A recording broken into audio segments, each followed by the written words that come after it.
Hey guys, this is Arpit Sharma, certified personal trainer. तो आज का हमारा टॉपिक, जैसा कि आपने थंबनेल पर पढ़ ही लिया होगा, काफी ज्यादा इंटरेस्टिंग होने वाला है, क्योंकि आज हम 5 ऐसे तरीकों के बारे में डिस्कस करेंगे जिनकी हेल्प से आप घर बैठे बिना किसी एक्टिविटी के अपना वेट कम कर सकते हैं। और ये जो तरीके मैं आपको बताऊंगा, ये सभी तरीके साइंस बेस्ड हैं, तो मैं किसी भी तरह की हवा में बात करके आप लोगों का बेवकूफ नहीं बनाने वाला हूं। बट हाँ, जो लोग इस वीडियो को इस पर्पज से देख रहे हैं कि केवल वो इन तरीकों को अपने लाइफस्टाइल में ऐड करके अपना वेट 15 से 20 किलो कम कर लेंगे, तो उन लोगों से मेरी रिक्वेस्ट है कि प्लीज वो इस वीडियो को ना देखें, क्योंकि ये वीडियो उन लोगों के लिए नहीं है। इस वीडियो को बनाने का मेरा पर्पस केवल इतना है कि जो लोग इस लॉकडाउन के चलते अभी कुछ टाइम से अपना वर्कआउट नहीं कर पा रहे हैं, जिसकी वजह से उन्होंने अपना वेट गेन कर लिया है, तो वो कैसे अपना वेट 2 से 4 किलो कम करें, या फिर उस वेट को मेंटेन रख सकते हैं। या फिर कई बार हो जाता है कि हमें अपने बिजी स्केड्यूल के चलते 2 से 3 हफ्ते के लिए अपना जिम स्किप करना पड़ता है, तो उस टाइम पे आप कैसे अपने वेट को मेंटेन रख सकते हैं। तो चलिए दोस्तों, ज्यादा टाइम वेस्ट किए बिना वीडियो को शुरू करते हैं। अगर आप हमारे चैनल पे नए हैं तो वीडियो को स्टार्ट करने से पहले चैनल को सब्सक्राइब कर दीजिए और बेल आइकन को प्रेस कर दीजिए, ताकि आप हमारी सारी वीडियोस की नोटिफिकेशन अपने मोबाइल पे पा सकें। पहला तरीका है वो है अपनी प्रोटीन इंटेक को बढ़ा के।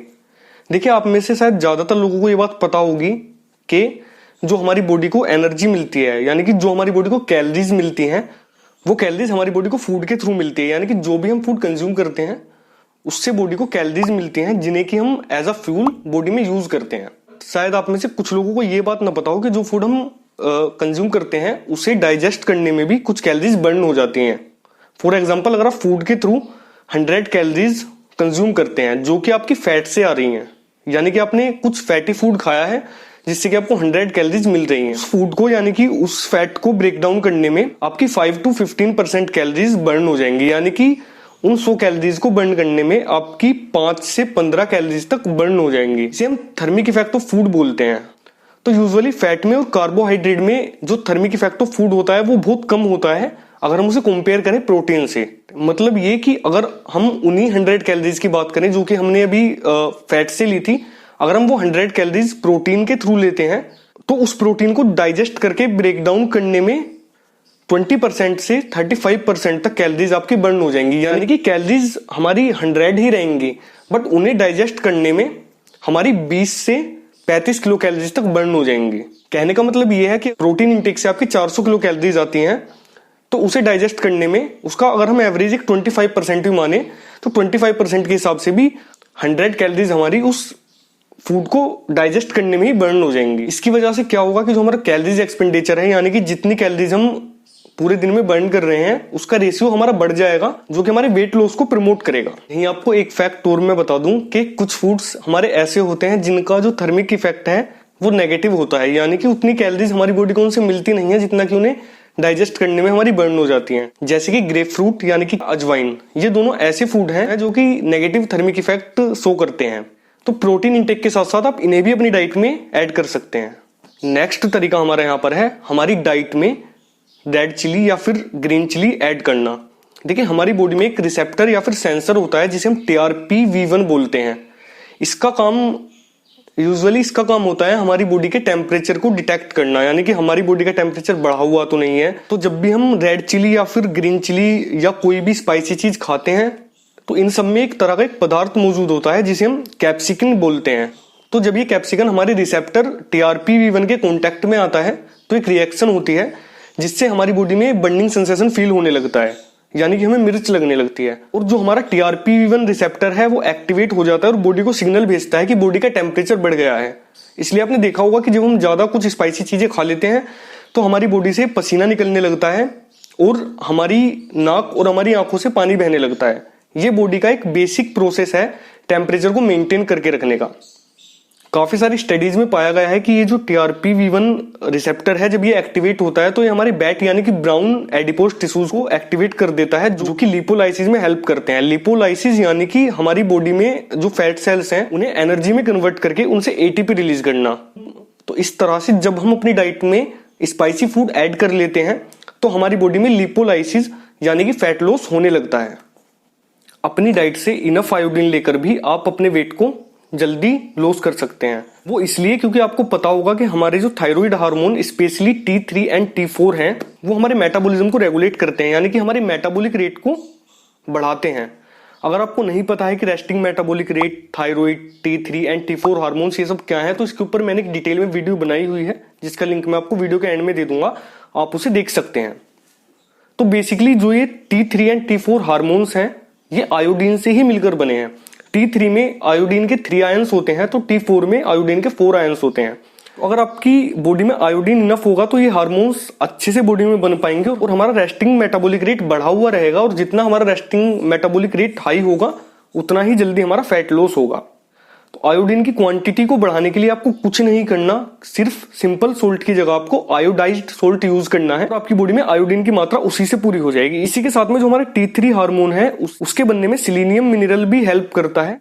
तो आपको अपने फूड में सिलीनियम की इंटेक भी अच्छी रखनी है। सिलीनियम आपको काफी सारे नेचुरल फूड से ही मिल जाएगा, जैसे कि whole grain foods, dairy product जैसे कि मिल्क या फिर पनीर और एग्स वगैरह, तो इन सब से आपको सिलीनियम मिल जाएगा। इसी के साथ एक एमिनो एसिड होता है जिसे हम टायरोसाइन बोलते हैं। ये एमिनो एसिड हमारे T4 हार्मोन को बनने में हेल्प करता है।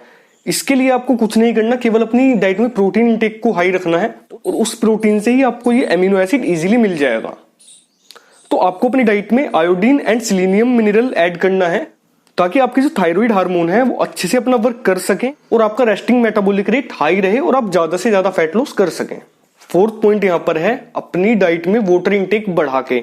अब वाटर इंटेक बढ़ाने से क्या होता है कि जब आप कैलोरीज डिफिसिट में होते हैं, यानी कि आपने अपना कैलोरीज इंटेक कम किया हुआ होता है, आप डाइटिंग पे होते हैं फैट लॉस करने के लिए, तो उस टाइम पर अगर आप वाटर इंटेक अपना अच्छा खासा रखेंगे तो सबसे पहली बात है कि आपकी बॉडी जो है वो फुल फील करेगी और आपको भूख कम लगेगी, क्रेविंग्स कम आएंगी। वहीं कुछ स्टडीज से ये प्रूव हुआ है कि जब हम पानी पीते हैं तो उसके 10 से 15 मिनट के बाद हमारा जो कैलोरीज एक्सपेंडिचर है, यानी कि जो हमारा कैलोरीज बर्न करने की बॉडी की क्षमता है, वो 25% तक बढ़ जाती है। और ये जो कैलोरीज एक्सपेंडिचर में बूस्ट होता है ये 1 घंटे तक ऐसे ही चलता रहता है।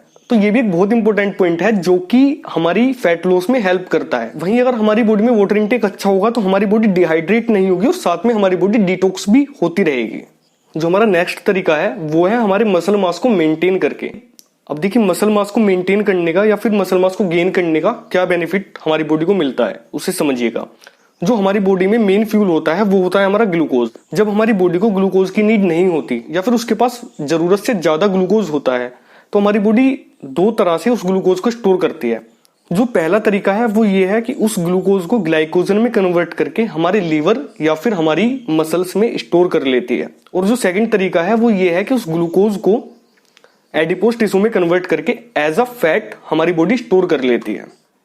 तो सबसे पहली चीज ये है कि हमारा मसल मास जितना ज्यादा होगा या फिर हम जितना ज्यादा मसल मास को मेंटेन करके रखेंगे उतना हमारी बॉडी ग्लाइकोजन को स्टोर करने में हमारी हेल्प करेगी और बॉडी को कम जरूरत होगी ग्लूकोज को फैट में स्टोर करने की, जिससे कि हमारी बॉडी में फैट कम से कम स्टोर होगा। वहीं इसका एक और बेनिफिट ये भी है कि कुछ स्टडीज में ये शो हुआ है कि हमारी बॉडी में जो 1 पाउंड मसल मास है वो लगभग 6 से 10 kilo calories extra per day हमारी बर्न करने में हेल्प करता है। तो फॉर एग्जांपल अगर आपकी बॉडी में आप 10 pounds extra muscle mass gain कर लेते हैं तो आप पर डे 100 मोर कैलोरीज बर्न कर पाएंगे। तो इसीलिए मसल मास को मेंटेन रखना या फिर मसल मास को गेन करके रखना भी फैट लॉस करने में हेल्पफुल है। यहाँ पे मैं मसल मास को मेंटेन करने के लिए इसलिए कह रहा हूँ क्योंकि जो वीडियो का टॉपिक है वो ये है कि हम बिना किसी एक्टिविटी के घर बैठे कैसे अपने वजन को कम कर सकते हैं। बट अगर आप एक्टिविटीज भी कर सकते हैं या फिर आप अपना मसल मास एक्स्ट्रा गेन करते हैं तो इसका और ज्यादा बेनिफिट आपको मिल पाएगा। तो मसल मास को मेंटेन करके रखने के तरीके ये हैं कि एक तो आप अपनी एक्टिविटीज को बिल्कुल बंद ना करें और दूसरा अपनी डाइट में प्रोटीन, कार्ब्स और फैट का रेशियो एकदम बैलेंस्ड रखें ताकि आपकी मसल मास मेंटेन रहे। साथ में अगर आप वर्कआउट स्पेशली वेट ट्रेनिंग अगर कर सकते हैं तो वो आपके लिए एक प्लस पॉइंट होगा। दोस्तों, आज की इस वीडियो में मैंने 5 ऐसे पॉइंट्स डिस्कस किए जिनकी हेल्प से आप अपना वजन कम कर सकते हैं घर पर रहकर भी। मुझे उम्मीद है कि ये वीडियो आपके लिए हेल्पफुल होगी और मेरी आपसे रिक्वेस्ट है कि इन सब तरीकों को अपने लाइफस्टाइल में एक बार ऐड करके जरूर देखें और 1 मंथ के बाद मुझे कमेंट करके बताएं कि इसका आपकी बॉडी को क्या रिजल्ट मिला। दोस्तों, अगर आज की ये वीडियो आपको पसंद आई हो तो वीडियो को प्लीज एक लाइक जरूर कर दें ताकि मेरा मोटिवेशन ऐसे ही बना रहे और मैं ऐसे ही नई वीडियो आपके लिए लाता रहूं। तो जल्दी मुलाकात होगी एक नई वीडियो के साथ। तब तक के लिए bye guys, take care, stay fit, stay home.